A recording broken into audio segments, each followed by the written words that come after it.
I found that there was a couple of things that motivated me. Like if somebody said you can't do that, usually meant I was going to do it. Like you can't move to New York with that.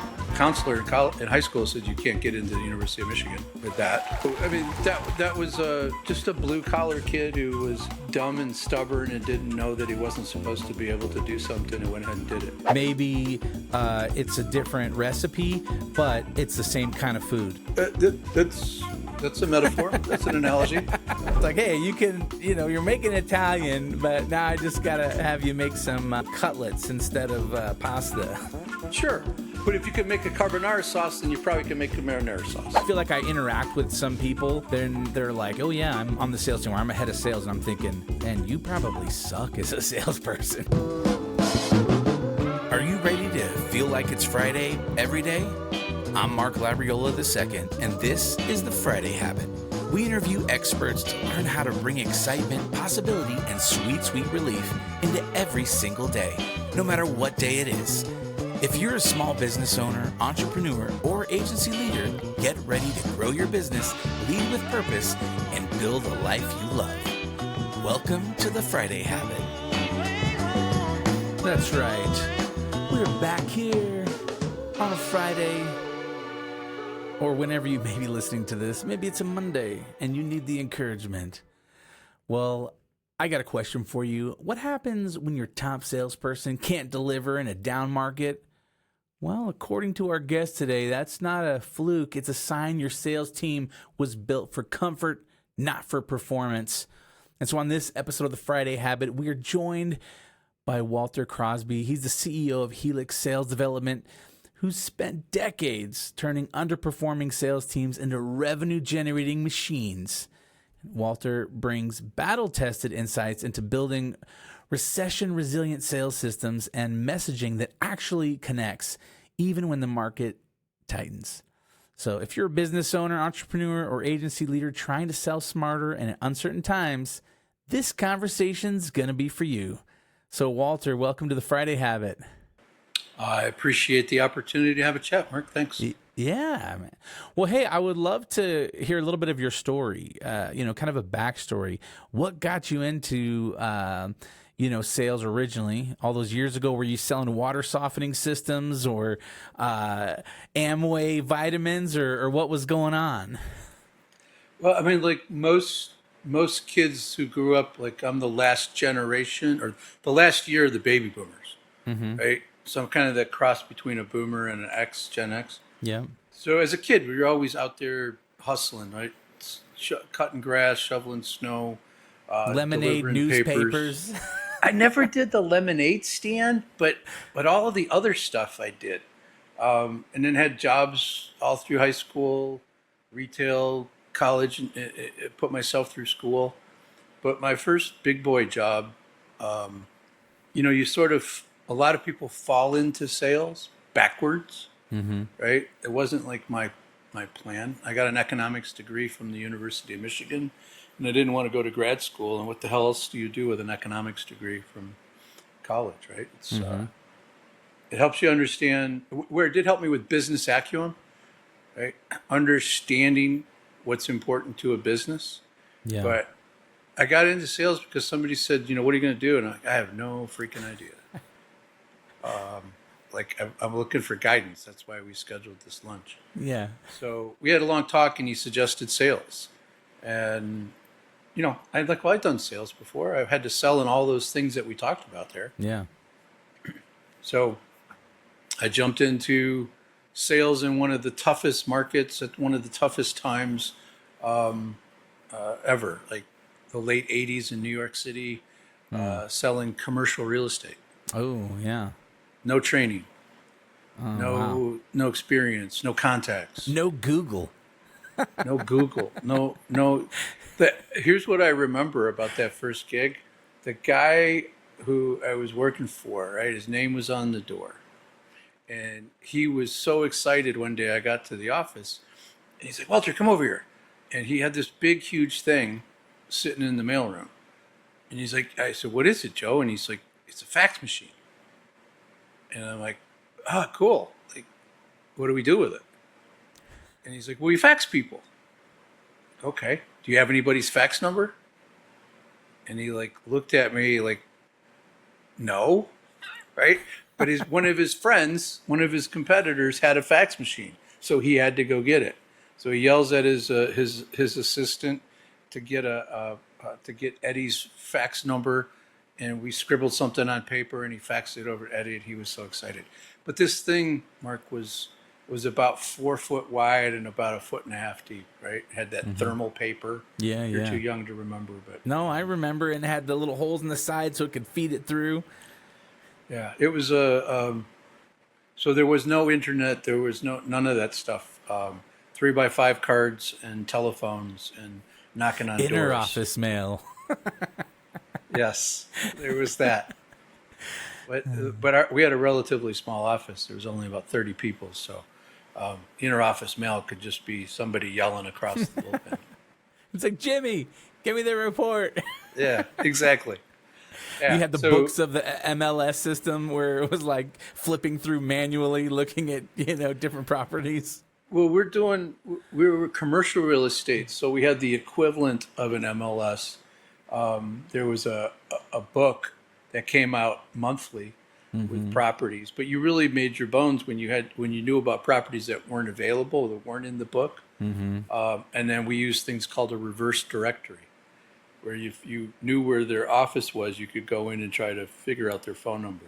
It was a lot more detective work. Yeah. Manually, there was more paper cuts involved than getting your fingers sore from scrolling. Yeah. But it, So it then what was was it? Was there a promise of like millions of dollars? Like, I'm sure you got told to hit the bricks like so many times, like doing business back then. So, and I was in New York City. Okay. So, now you have like 7 seconds to get somebody's attention. When somebody picked up the phone, when they did, it was like, what do you want? Right. Right. And you literally had to grab their attention with something. And I had no training. Nobody told me what to do. I would make over 400 dials in a day. 400. Wow. And I would probably talk to 5 people and 3 of them would hang up on me. Right? So young and dumb. Right? So when somebody says they can't make 25 phone calls today, I have very little empathy for that. But yeah, so I mean, school of hard knocks, you get your nose bloodied, but the reason to do all of that is the reason that a lot of people get excited about sales. The chance to make, big money. Right. And it took, from nothing, from absolutely nothing, knowing no one, having no advantage, took 16 months to get that first 6-figure check. Which, when you're 25 years old is a lot of freaking money. Yeah. And then it's like, all right, that's great, Walter, and I'll do it again. Right. And, that's what pulls you. Either that draws you, right? The challenge, enjoying the challenge and money, but you got to have more than the money, right? You got to be feeling like you're getting someplace, you're learning something, you're improving, and you literally have to prove yourself in that city. You have to prove yourself to all the people around you. But once you start having success, then everybody, thinks that you're part of the cool kids again. And yeah. But wasn't a walk in the park, but it really informed a lot of the things that I say today to salespeople, to sales teams. So how long did you do that? And then kind of what was your next, most informative or important opportunity? It's about 7 years in the city doing that, where I was able to, let's just say, walk away, move away from the city, and I moved to Atlanta for about 9 months just to kind of figure out what my next move was. And why did I move to Atlanta? It must have been a woman. No. Oh, okay. Never, I was like, humidity bugs, it's a big city, but gosh, you could have moved to California and had 75-degree weather and beaches. Well, and fires and taxes. Well, that's true. The I went to because when I was a kid, I went to Stone Mountain, Georgia, as a family, and there was this, it was I thought it was cool, and it was far enough away from everything, and there was a little bit of buzz at that time about Atlanta, right? People were starting to go there. UPS was setting up their headquarters, so I don't know. Yeah. Half the shit I didn't really understand Miami, why I did it. Atlanta. Let's go to Atlanta. I remember as a kid, it's cool camping. But it was hot. I mean, I could tell you that. It's Yeah. Humid. it's the South. Yeah. I ran into things that I thought had died off. I mean, I remember I walked into. There's one story I can't tell you on the air, but there. Okay. Tell there me was- afterwards. Yeah, but there was enough of it. Like, do you guys realize that the Civil War was about 120 years ago, and you lost? Are you aware you lost? You really need to step into this century.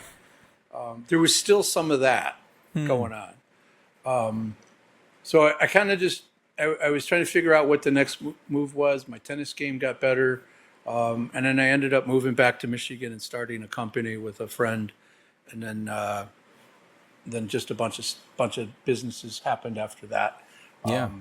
But by the time I was 30, I had made some money, had some success, and I found that there was a couple of things that motivated me. Like if somebody said you can't do that, that usually meant I was going to do it. Like you can't move to New York. Did that. You can't. Well, my counselor in high school said you can't get into the University of Michigan. Did that. And I was dumb enough. Like I applied to one school, and luckily I got in. Yeah. Seriously. Yeah. So I mean that was just a blue collar kid who was dumb and stubborn and didn't know that he wasn't supposed to be able to do something and went ahead and did it. So when you moved back to Michigan and you started that business with your friend, what was that business that you started, and why? I guess you kind of kicked around in Atlanta, and then you said, "All right, I'm ready to get back to work and start doing something." What was that? Was it back into real estate? Nope. No. That was something that I didn't want to repeat. It was my buddy he was trying to get something off the ground. Okay. A sign and graphics company. Okay. Nice. Where he would do graphics that you would see on basketball courts and in high schools and stuff. And he was, struggling. Yeah. And so I flew up there to go talk to him and see his work. And I'm like, well, his work is good. He's quality. And like, why aren't you selling this? And then, he talked to me about how he was talking to customers. Like, oh, You're like, sure. I That's see why. why you're not making any sales. Yeah, 100%. So we became partners, and we went from his best year being $32,000 to I think the first year we did 250, Oh wow. and then it just scaled up from there. So yeah, it was a sales job, but it was entrepreneurial, right? Because Yeah. it was him and I. So, I'd be out selling a job, and then I'd go over to see where he was, and he was falling behind. So I could help him. I didn't have any talent, but I could fill in the lines on things, right? With, as long as they were big areas. Right. And I started to learn and understand things, and it became a full service sign company doing everything that you think of. When you think of signs, we could do all of that. That's awesome. Yeah, it was fun. Yeah. It was a completely different thing than commercial real estate or Right. anything else I've ever done. But in the essence, sales is sales, Right. right? You just have to understand what sales really is and what it isn't. And my old friend didn't have any sales skills, but he had a shit ton of creative talent. So, Yeah. partnered Well, up yeah, I and want to worked. get into a little bit about, because our audience is we have small business owners, entrepreneurs, freelancers, and one thing I'm curious about, because we're, my company at this stage is I'm the head of sales, and I am the sales guy, and I'm head of business development. I'm the CEO. I have a handful of W-2 employees and several contractors, but I haven't been able to work myself out of that sales role. And so that's kind of like the next phase of business. And I know a lot of people who have, companies, who start companies, they kind of are in the trenches and they're the main person. And it's hard to let go of that role because you're worried of like, okay, if I stop doing this, like, are they going to say the same things that I'm going to say? Are they going to have the same jovial personality and be able to connect with people, the way that I do? And so what would you say, or how would you go about, moving to that first phase of like, how do I remove myself from my business, and especially when you're in a position where it's like, okay, I don't think I could afford to pay somebody 7,500 grand a year base salary to come over here and start working for me to do sales. What would your advice be to that small business that's kind of teetering? Like, they probably need to have somebody who's out there, boots on the ground, 24/7, focusing on sales.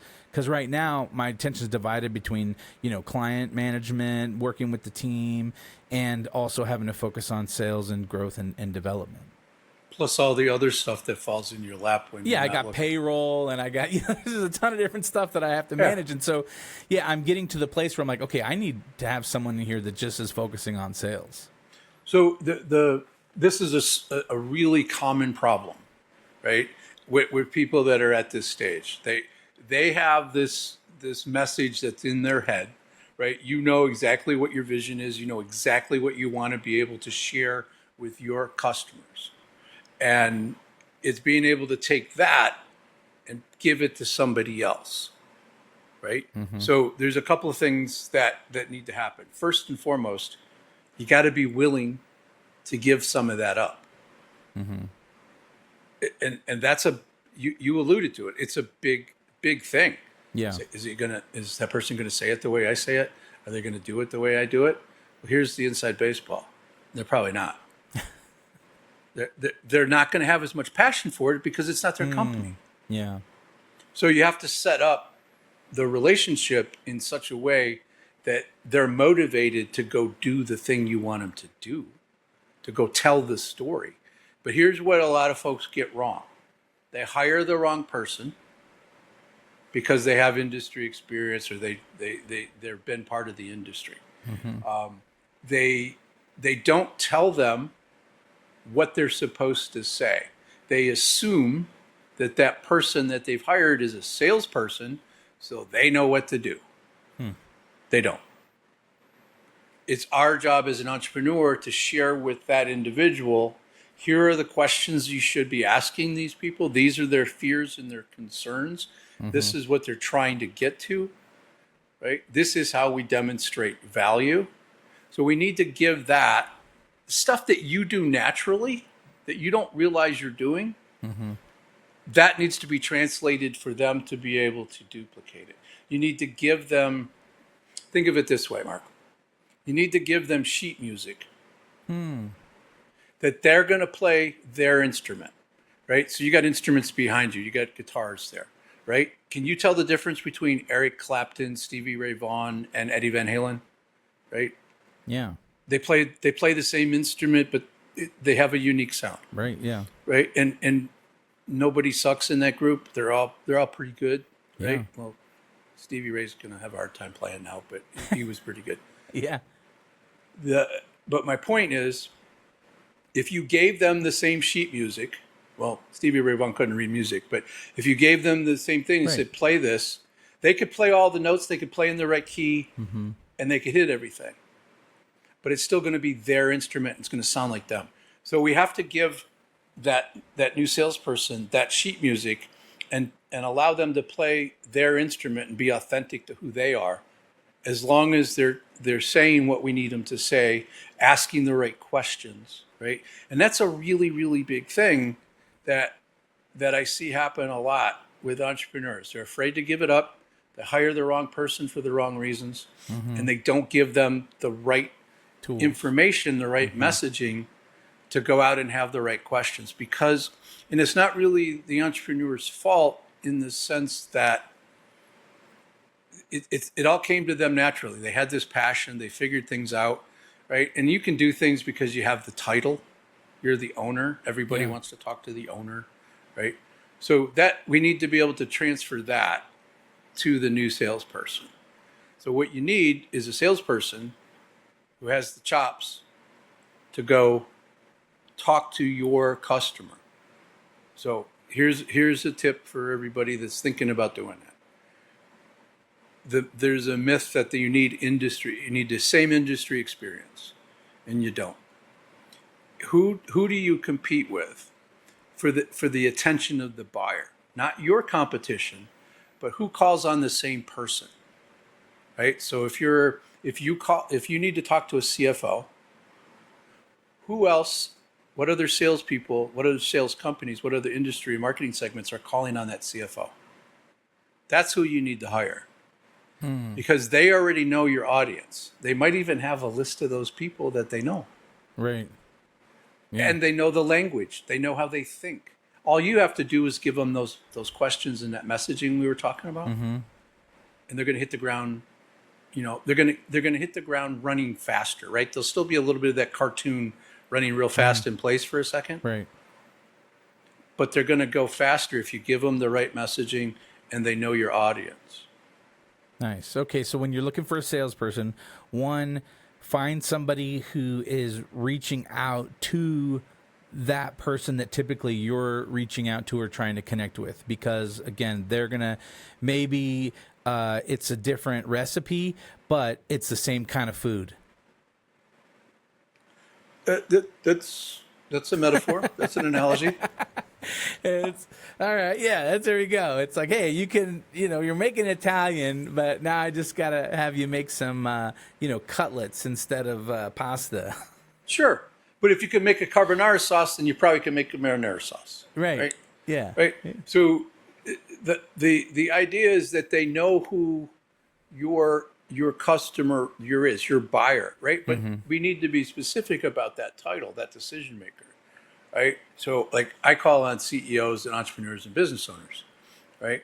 So if I was going to hire somebody, I would need to go find somebody that does the same thing in the same size, that have the similar concerns. And then all I got to do is teach them my messaging. Like, how do we help people? What our offerings are, what the questions are that we need to be able to ask.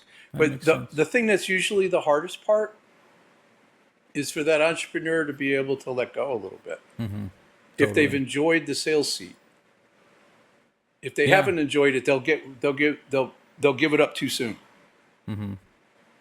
But so when I work with that entrepreneur, what we're trying to do is pull out all of that goodness, put a straw in their ear and pull it all out, right? Because they don't really understand what they're doing naturally.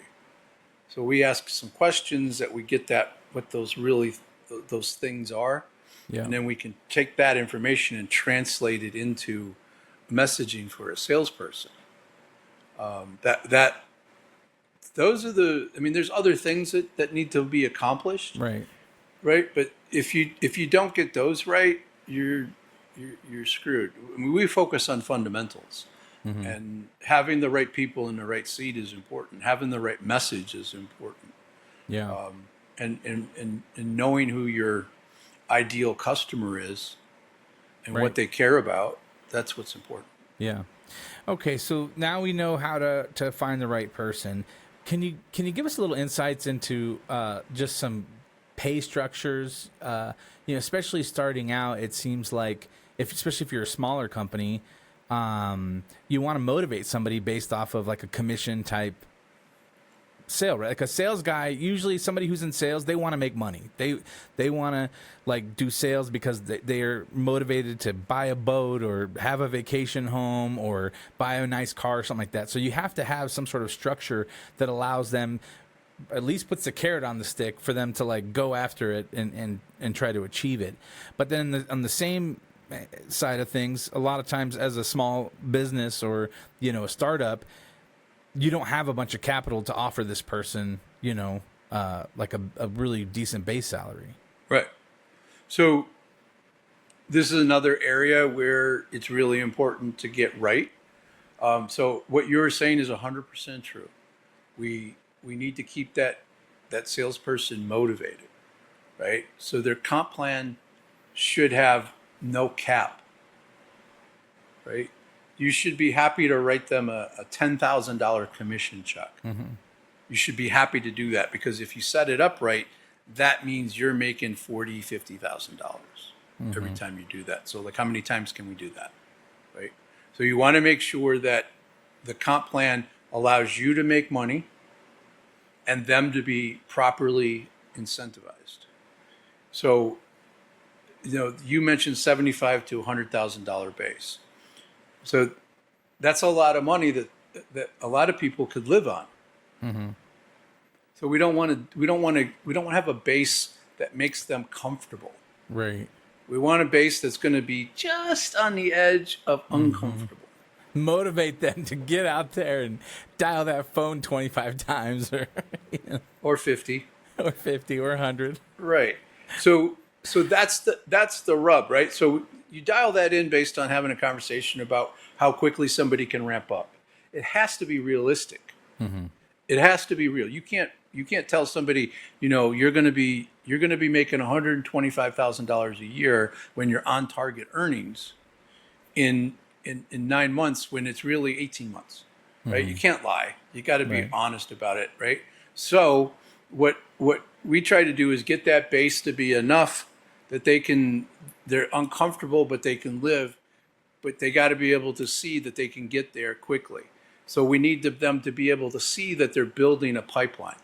So think of it like this: 30 days from the time you hire them for them to understand the messaging, know where the coffee pot is, understand your cadence, how you're going to be managed, right? To get their legs under them. Yeah. To learn your messaging. 30 days. And then if you have a 2-month sales cycle, right? From the first time you talk to a customer to the time you get a check, that's 2 months. Then, so you got 30 days plus 60 days. Now you're at 90 days before they can start to spin off at least one deal. So, and if you're in a more technical field, right, you might want to have that 30 to 45 day kind of, like a little wiggle room. But they need to start, they're not going to get rich after that first deal, but they need to start spinning off deals. So it's incumbent upon you as the entrepreneur or your sales manager to be like, look, you're not doing the things we talked about doing. You also referenced that they want a boat or a cottage or something, right? So that's how you set goals. What do they want personally? Yeah, I want a 42-foot Sea Ray. Okay. What does that cost? Oh, $1 million. Okay. Well, can you get a used one for $8 million? Yeah, I can do that. So how long is it going to take you to set aside the money that you need or down payment, because you're going to get a mortgage on that, right? So you do the math. So the boat becomes the carrot. That's how you hold people accountable. That's how you get them to do the goals. So they have to be doing everything right along those 60 days in your sales cycle. And that's where there's a big problem usually. We're not paying close enough attention to them doing the 25 calls or 50 calls a day, building the pipeline, making sure that their win rates are there, that they're putting deals in the pipeline, right? So there's variables, right? Do they have to go get everything themselves? Are you going to give them some leads? Do you have a lead gen system, right? How does all that work? So the more you give them, the less they need. So if they got to go out and kill everything that they get, and they get a nice healthy commission, but it's going to take them a while to get there, you got to give them a bigger base. You're right. But if you're giving them more, then they can take a smaller base, but you still have to set the comp plan up so they can make money. Some of it is industry standard, but some of it is being smart about your business. Does that help? Yeah, that totally makes sense. Yeah. All right, so let's shift a little of the conversation more into an established company that has a sales department, has a sales team, and they need to motivate them, or they need to evaluate them to see who's staying on the bus and who's, getting off the bus. And I guess, some of the stuff that I'm thinking about is how can a business owner know if their current sales team is actually holding them back? Because I feel like I interact with some people, then they're like, oh yeah, I'm like on the sales team, or I'm a head of sales, and I'm thinking, man, you probably suck as a salesperson.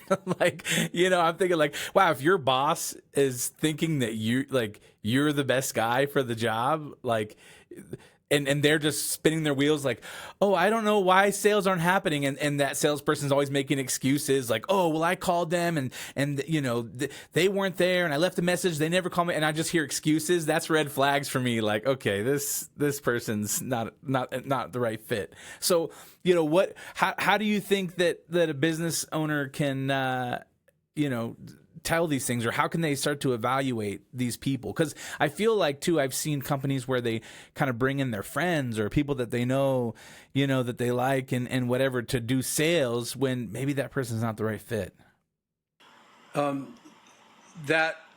you described like never happens, right?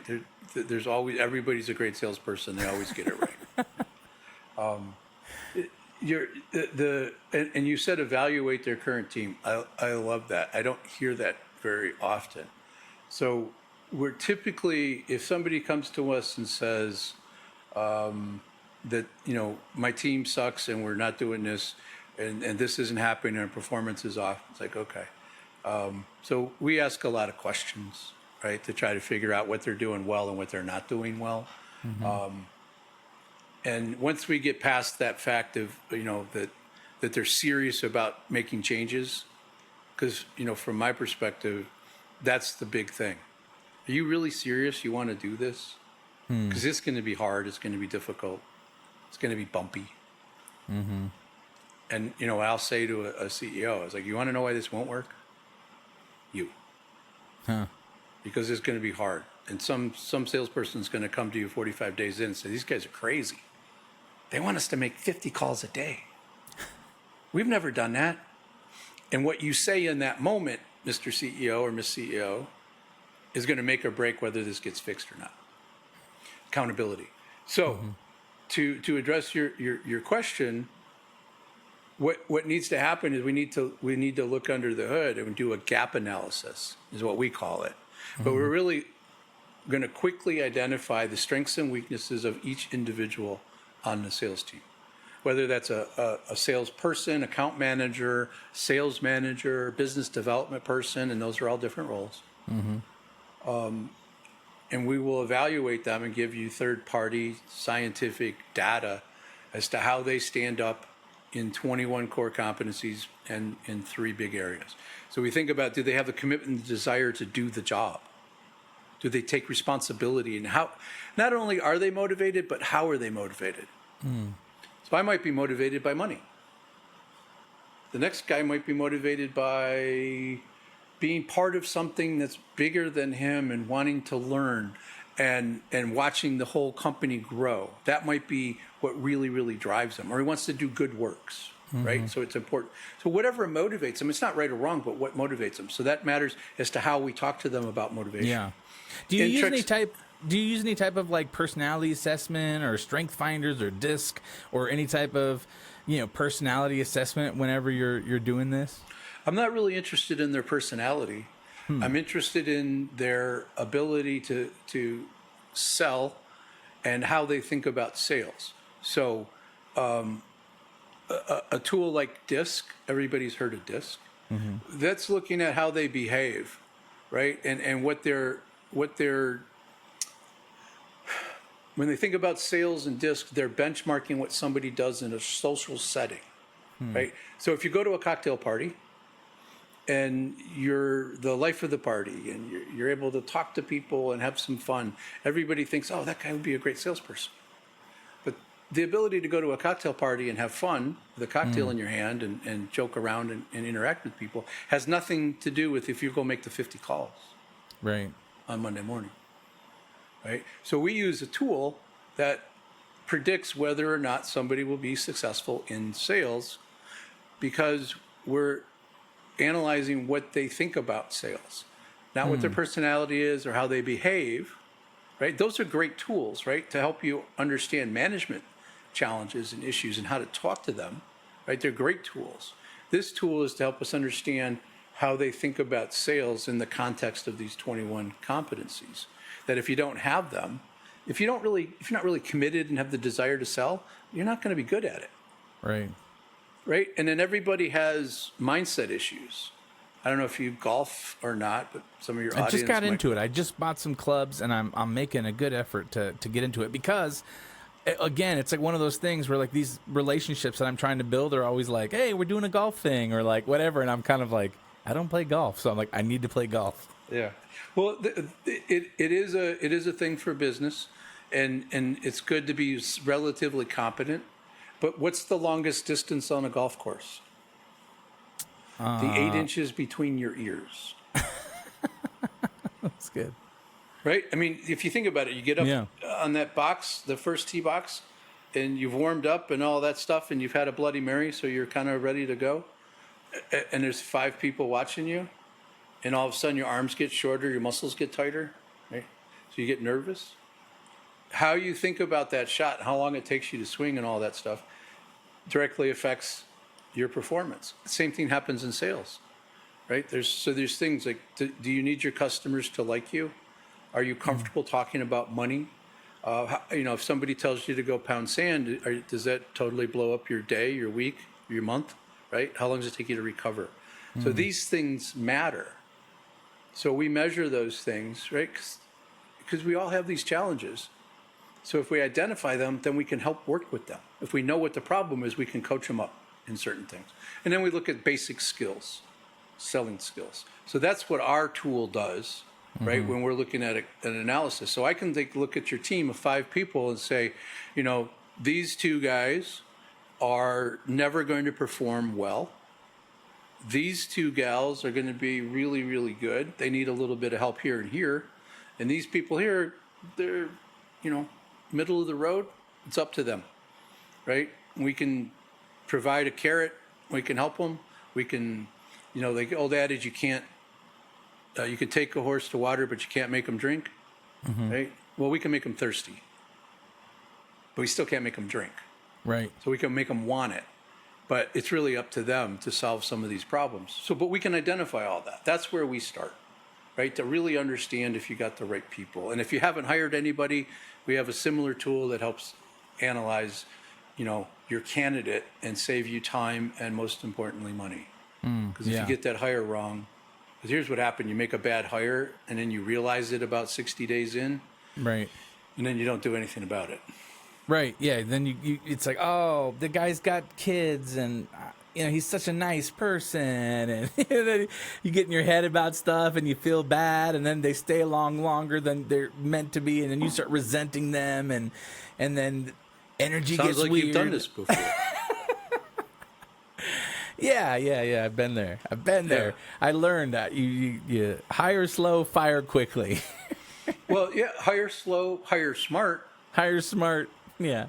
Right. And I don't believe, once you've hired somebody and you've done it for the right reasons, and if you made a mistake, then you got to call it, right?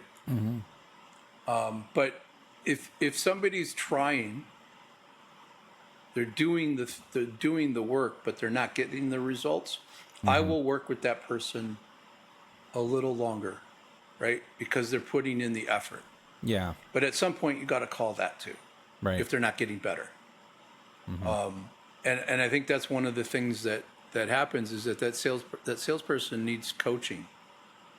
And if you're hiring your first one and you're the founder, you're going to need to coach them along the way, right? And there's a difference between coaching and motivating, right? Because coaching involves patting somebody on the back and kicking them in the ass at the same time, right? And understanding how to motivate somebody, and being able to support them. Like, you did these 2 things really, really well, but you totally screwed the pooch over here, right? So let's talk about what you can do better here and how we do that. And then they really start to understand and learn if you're doing good debriefs with them. And if you sat in the sales seat and you know what it sounds like and you listen and ask good questions, you can help them. Yeah. So do you think it's pretty simple as far as knowing when to let somebody go? Is it just they're not performing, and then you come alongside them, you try to help them? Maybe they were once a top performer, but they've hit a slump. What time do you just pull the plug? It's about expectations. So you can't fire somebody if you didn't tell them that they couldn't do the thing they're doing. Right? That's what makes it not fair. If you've allowed them to not make phone calls, if you haven't held them accountable, you just assumed they were going to do the work. That's more of the manager or the entrepreneur's fault than it is the individual, right? I mean, I think we should be policing ourselves, and I'm going to hold myself more accountable than you ever will, but that's not normal. Yeah. Right? We're weird because you've got a company. Right. We're weird, right? It's a special breed. So you have to set the expectation. Here's what I want you to do every day, every week, every month. And the results should show up within this time frame. And if they're not, we're going to have a problem. We'll talk about it. And then if you get to that point and it's a problem, you should have had multiple conversations along the way. And if you've had multiple conversations and coached them along the way and say, this is not working, it's not acceptable, you're not doing what I'm asking you to do, and they keep not doing it, then it's easy. It's never easy to let somebody go, right? Anybody that thinks that never had to do it. Right. The guy that needed to be fired the most out of anybody, it was still uncomfortable. Right. When I had to do it. Right? It's I still felt bad for a minute. But it's what you have to do. Yeah. Because it's not fair to your teammates, it's not fair to the people that are doing the job. It's not fair to you as the entrepreneur. And it's not fair to the individual for allow them to slack off and develop those bad habits. Yeah. Yeah, that totally makes sense. So accountability is key, and setting expectations. Accountability can't happen without expectations. Right. Yeah, so we need accountability first, and then we need to set expectations. Or sorry, No, we need to set expectations first. and then hold them accountable to those expectations. That's what I meant. Exactly. All right. So now I know you talk a lot about selling during downtimes. In your own season, where were you and what you were doing from like 2008 to 2012? Making more money than I ever made. Okay. So you bucked the trend, and you weren't making excuses. You were making money during the recession. There are no excuses. I mean, if your industry was shut down and you owned a restaurant and you couldn't bring customers in, okay, that's a thing. Yeah. It's real. But we were talking about in sales roles, you have to see what's around the corner. It's our job to understand what's happening, whether it's a compliance issue, a government thing, the economy. But Walter, it's an election year and people are just hesitant to spend money, and it's just really tough right now. Bullshit. It's tough all the time. It's literally tough all the time. Sales is a really hard business. It's a slight edge business. You can lose for the dumbest reason and you can win for the dumbest reason. My daughter was an equestrian, right? So she would go out into a ring and ride and jump over stuff, right? And there would be some person sitting in a little booth taking notes, watching her. Completely subjective. She could have screwed up 3 times and they give her a good score because they didn't see the 3 screw-ups. They saw everything else that she did perfectly, right? So it's really how we look at the situation. Yeah, it might be tougher, but if it's if you're selling value and you're doing a good job in a sales role, the economy will maybe lengthen your sales cycle a little bit. People would be a little bit more hesitant to part with money. You gotta elevate your game, but you should be doing that at all times. So the people that really prosper when we have a great economy, they get lazy or they get lucky. And then when times get tougher, The people that are really, really solid salespeople, it's a mistake I see. The person that is selling the most for the company, they think that is their best salesperson, and often it isn't. It's It your might be luckiest salesperson. well. It might not be. They might have earned the best accounts. They might have had the biggest accounts where they're just giving them repeat business, right? And they've grown it a little bit here and there. So they're selling the most revenue, but that doesn't make you, the best salesperson. You have to. What's the measuring stick? New logos, total revenue growth, margin. What's the best? What's the measuring? And that's how we look at it. So we can have a brand new salesperson that opened up 12 accounts worth $5,000, compared to the person that's got 6 accounts worth $50,000 that hasn't opened up a new account in 6 months. That one that's doing the hard work of opening new accounts, that might be the one you want to save during the tough times, because they're doing something right. Right. You're big on prospecting, especially during lean times. How do you help teams overcome their fear or resistance of it? Because I feel like prospecting is one of those things that people hate doing. It's like reaching out on LinkedIn or making those phone calls. Yeah, it's a difficult thing. It's a mindset thing. So we figure out what they have to do every day to get the boat. So remember we talked about accountability? Yeah. That accountability started with, what do you want? What is it that you're really working toward? Some people want the boat. Some people want a cottage. Some people want to pay for their kids' education. Some people want to just get a bigger house. Like somebody just, whatever that is, it needs to be something that requires financial contribution and takes a little bit of time to get to it. So if we can get to that becomes the carrot. So you don't want to prospect? That's fine. You better get a whole lot of introductions from your people. But what's the plan to get to the boat? Because that's the thing. You wanted that, not me. Well, you want me to hit a number. Yeah, if you hit the number, you'll get the boat. Aren't they? Don't you see that these are connected? So it's sometimes doing sales math. Sometimes it's helping them understand that phone call that they make, even when they get a no, is worth $50, right? Because if they get enough of those, and they get the yes, it all adds up, right? So there's little techniques and tricks to getting somebody to do the work. But if they don't want to be successful and they're not willing to do the work, they are not going to do it. Yeah. And that's what you need to figure out before you hire them. Yeah. What are some small habits you think leaders can adopt to really shift their culture in the right direction? They can act the way they want their people to act, right? They got all these core values on their wall, right? They got this mission thing that they've written up. It sounds really good. Live it. I more often than not, I see an owner that doesn't live what they've talking about in terms of the culture. And there's always one in there about working hard and doing the right things, taking care of our customers, right? So they need to be talking about that and doing it. They need to show up, if we're talking about salespeople, show up at a sales meeting every once in a while and add something to it. Say, hey, I heard you've got a meeting with the president of such and such company.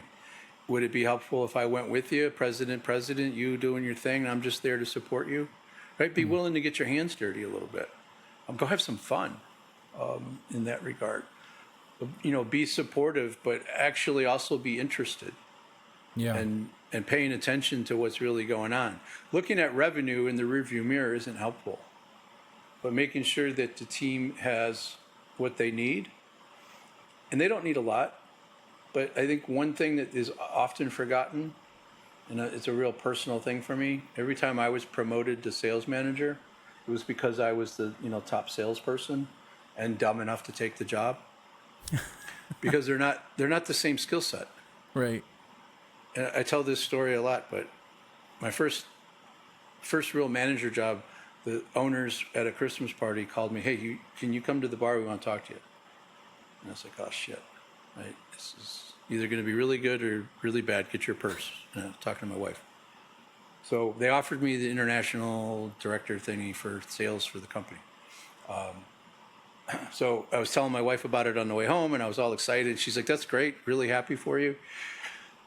Have you ever managed anybody before? Because you have a really hard time just managing yourself. So I tell you the story to tell you, like, if you're hiring somebody that doesn't have management experience and you think because they're a great salesperson, they're going to be a great sales manager, it's probably not going to happen. Right? You got to find somebody that wants to be a good manager, take on that challenge, and you're going to have to help them. So give that person training on how to coach the sales team. Give them training on how to manage a pipeline. That's something that I think entrepreneurs can think about.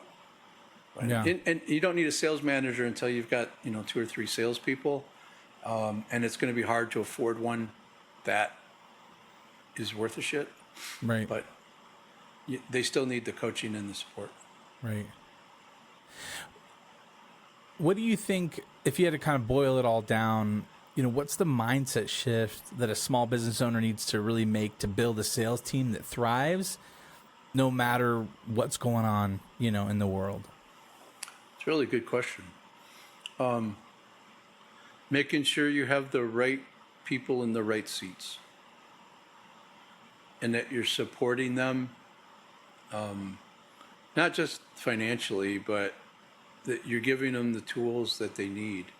And sometimes that tool isn't some expensive piece of technology, because that's usually not the case. Mm-hmm.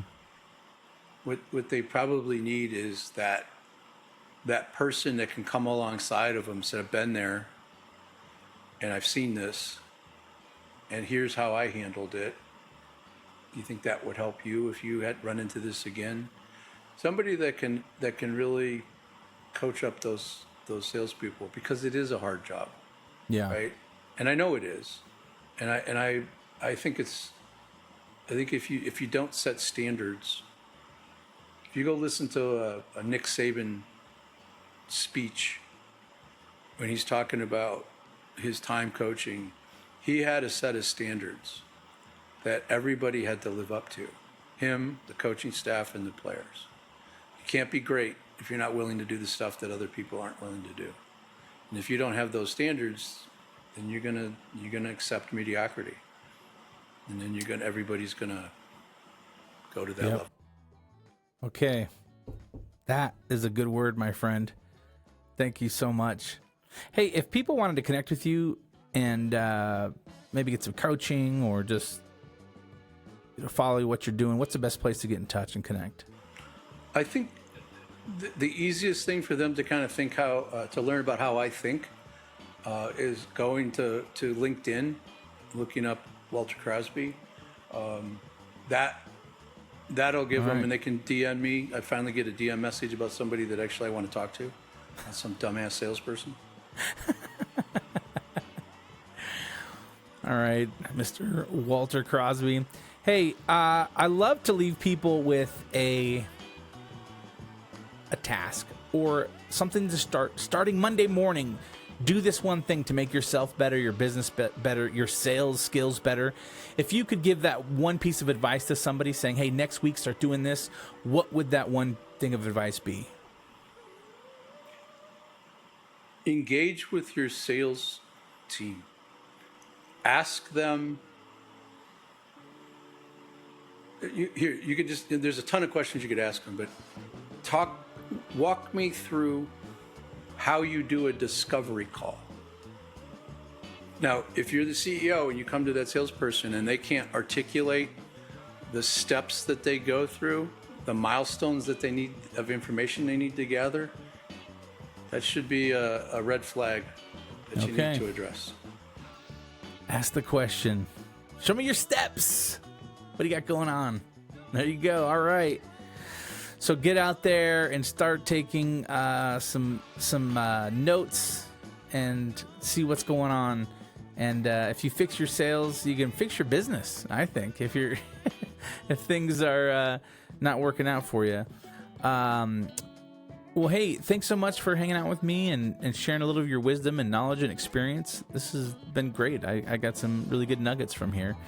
Hey, if you've listened to The Friday Habit for a while, hit us up at thefridayhabit.com. You can find show notes for this episode, links to our websites and ways to get in touch. But really, at the bottom of the page, you can download our guide to the Friday Habit system that's going to help you set aside one full day dedicated to working on your business instead of always in your business. You can email us at hello@thefridayhabit.com. And until next time, remember, live every day like it's Friday.